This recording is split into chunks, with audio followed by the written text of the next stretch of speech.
Alright. What's up? It's your man Big John Restoration. Got my man Big Russ and mine out here. They're gonna explain what we're doing out here tonight. This is what we're doing. Look around.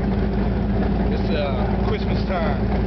Over there we got 12 buses. We just stop for toys. Get back to the community. That's what we do. We don't just do things up, ride around and not participate. Man, streets are calling, we pick it up, we answer. All about the kids, baby. All about the kids. We out here, as you can see, we got all the vehicles out here. We got the low riders. We got the big bodies over there. We got a little bit of everything. We got candy. We got graphics. 13s, 24s. Everything.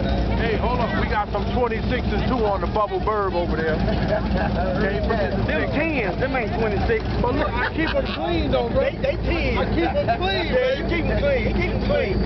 That's how we do. If it ain't clean, we don't claim it. Hey, you know what?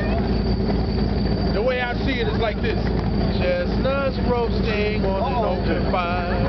Kids dressed up like asking. Oh, you got on a casual Christmas sweater again, too. Look at him, he good. Hey, wait a minute, hold on. Hey, Dez, hit him one time. Merry Christmas, baby. You okay? Cashmere Christmas sweater. This John Restoration out here, you know, we trying to do. It's Friday night. As you can see, every time y'all see me, I'm in this uniform. Because this uniform is what pays the bills and makes stuff like this happen. John's Restoration, we all about the kids and the family. Yeah. Yeah, and like I said, John's Restoration, I'm his kid. You would never know. But yeah, it's all about the kids. I look a little better.